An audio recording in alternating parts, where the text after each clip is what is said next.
Tim, you're a best-selling author, motivational and inspirational speaker, life coach, and you lead the Congregation Church. Again, thank you so much for your time. I appreciate it.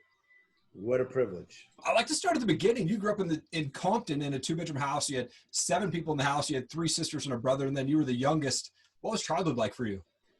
Number one, good research. Yeah, absolutely. I think childhood for us was fun at points. When you're that cramped, you're kind of like all over each other.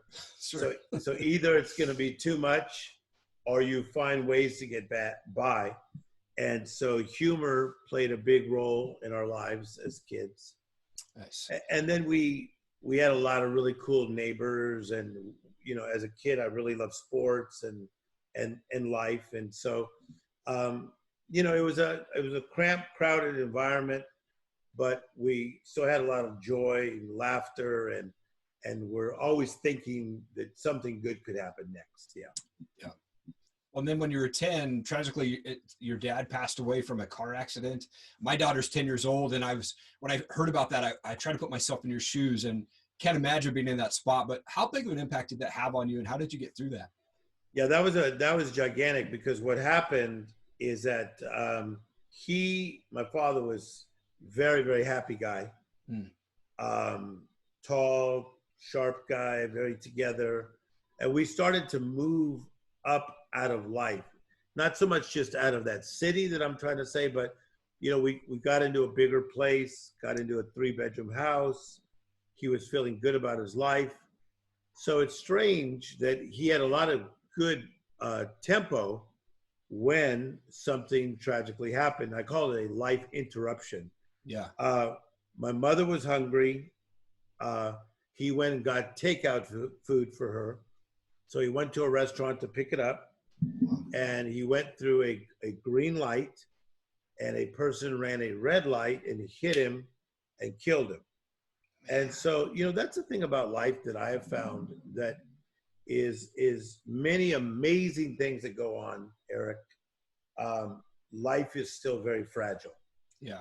And so I would say that at that point, we were not equipped to handle him being taken. So it really fractured my family for a long time, no doubt about it. Wow. And you ended up going to seminary school when you were 18 out in Atlanta. What inspired you to go to seminary, and what was that experience like for you? Yeah, so the idea of seminary was, I was an athlete in high school, and I did pretty well. And I saw a friend of mine reading a book about the life of Mother Teresa when I was a junior in high school. And I was fascinated by the fact that this girl who was a cheerleader was reading a book about Mother Teresa. So I asked her about it, and she was a Catholic in faith. And she said, "Oh, this is just kind of a hero in our faith." And she goes, "Well, you seem interested." I said, "Yeah." She goes, "Well, you want to read it when I'm done?" I said, "Sure." And Eric, I tell you, when I read that book about Mother Teresa, being an ordinary lady who was a teacher and saw the pain of the orphans and wanted to make a difference, something in me rose and said, I want to make a difference. But I had a choice. I was looking at USC, which is a great school. I always loved the Trojans. And I had some nice inroads there, because one of the greatest athletes of all time was a friend of my family. And I, could have used his help. And he said he would help me get in there. But I went and visited a seminary and decided to go there. And it was a great move for me. But I went there to become a humanitarian. That was the idea. Okay. Interesting. And the experience there was pretty good. But you had some roommates that for some reason, they didn't want to room with you, right? Yeah, I was like Rudolph. They didn't want to play. They didn't want to play any reindeer games. That's crazy. So what happened is that, growing up in a predominantly ethnic background, it was strange for me to go to the South. Okay. And to go to the South, we had kids from South Carolina, North Carolina, Georgia, Alabama. They're coming from everywhere. And it's funny now, those are some of my favorite states. But two of my three roommates decided to up and out because they didn't want to room with a African-American gentleman. So it was a strange thing because I've always been happy-go-lucky. Yeah. And so I didn't even get mad. I didn't want to fight the system. I just smiled. Yeah. And I said, okay, I think I'm dealing with something that I've never dealt with at this level. Mm-hmm. And so it was a good test. And there were many of them in that location at that time in society. And, you just have to learn to grow. Yeah. You have to learn to grow. Yeah. I've heard you talk about Proverbs 12:11 before. What does Proverbs 12:11 mean to you? Proverbs 12:11 has changed my life. Number one, I'm a real Bible guy, based on the fact that it's been very beneficial in my life. My parents took us to church when I was 4. My doctorate's in world religion, but I love to read the scripture just to build my faith and just to learn. But Proverbs 12:11 says, "He who works his land shall have abundance." And the word abundance there means overflowing, more than enough. Mm. So he who works his land shall have abundance. So what's abundance? So we just said it, but how do I get it? Well, you got to work your land. So your land is what's in front of you. So if you're a 7th grade teacher, that's your land. If you're a single mother, that's your land. Okay? If you are a person who works in aerospace, that's your land. So when you work your land, it is these things. It is plowing the ground. It's the law of the harvest. Planting the seed, watering the seed, and then reaping the right harvest. And so I love that scripture, and I've lived off it since I was in my early 20s. And I work my land. I plow, I plant, I water, and I harvest. And it works. I mean, there's times I don't get everything I want. Sure. But I'll tell you what, I got a lot of things that I didn't even think I'd get. Right. Well, I was studying and meditating that on my own quiet time this morning. And man, it's just so powerful for sure. One of the things I've heard you talk about is this miracle mindset. And for those who haven't heard that before, what is the miracle mindset? Well, the miracle mindset is my new book coming out with HarperCollins. Oh, cool. And I have some cool notes. So I'm just going to say a couple things. Yeah. Miracle is a supernatural intervention of God into the natural affairs of men. It's also known as something uncommon, not regular, not the norm. It's a wonder, a marvel, and something astonishing. Now, so if all that can happen, Eric, I vote yes. Right. Yeah, totally. So if a miracle is something that's supernatural, uncommon, not regular, not the norm, a wonder, a marvel, something astonishing, I want to know. Yep. So I have a good friend, as you know, named Robert Downey Jr., and he plays Iron Man.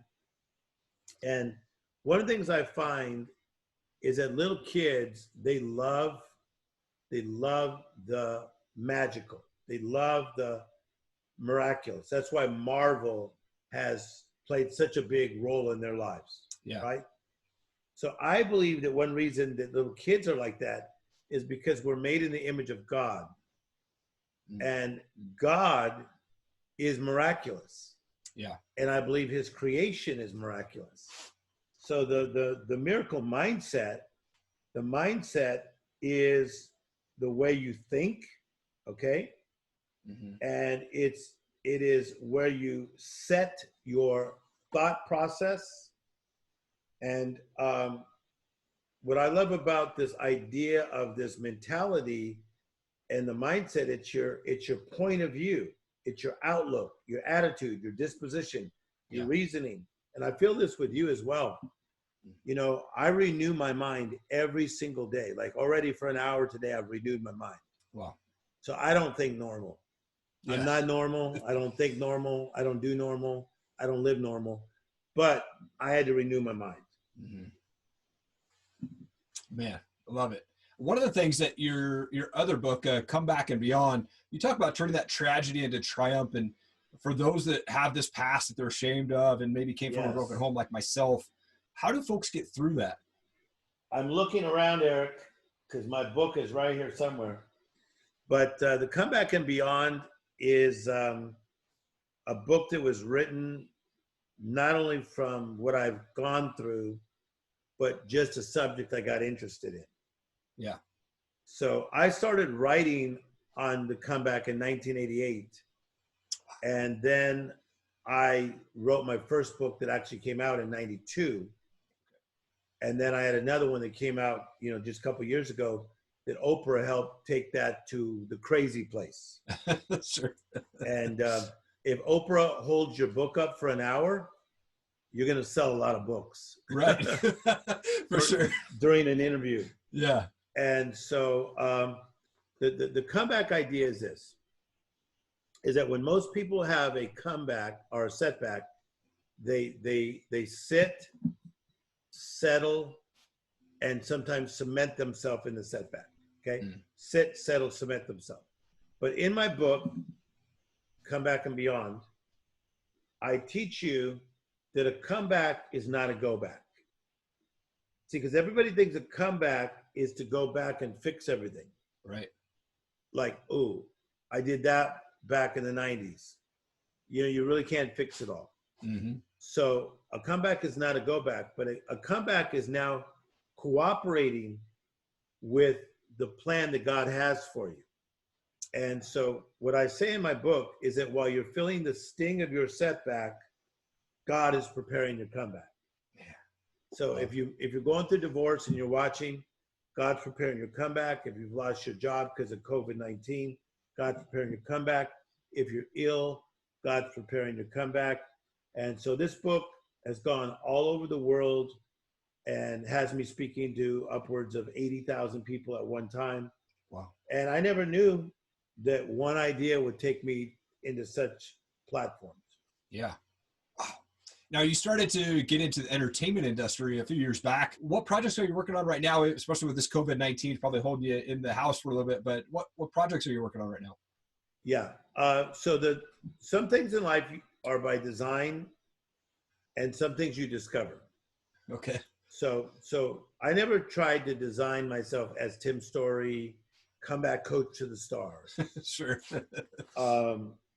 I am a humanitarian. I still work with prison reform. I work in the addiction world, in the addiction space. I also work with the elderly, with elderly abuse with my good friend Carrie Kasem, the daughter of Casey Kasem, prison reform with Robert Downey Jr. But the entertainment world just started opening to me because the more I coached entertainers, they're like, hey, you have a gift.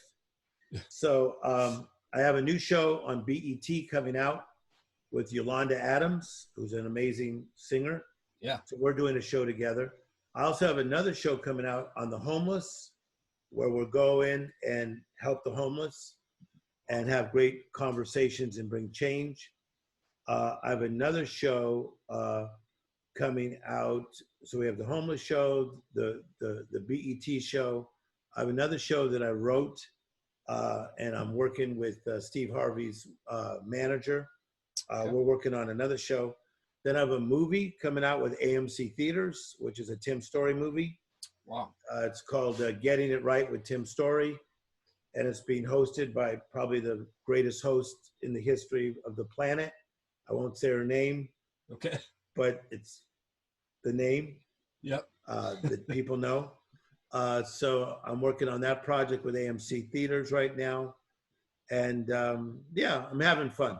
That's awesome. Yeah, I like making impact on people, and yeah, I'm artsy. And so that's what I like to do. Very nice. And you kind of touched on this briefly earlier, but you wake up around 4:45 every day. Like I said, I'm up at 4 a.m. 6 days a week. What's that morning routine look like for you? To me, before COVID-19, I get up, brush my teeth, wash my face, put on my gym clothes, and I go to the gym. And part of the reason for the gym to me was not just to be in shape, but was to beat depression. Mm-hmm. Is that what happened is that, I spent most of my life on stages. and speaking to very large crowds.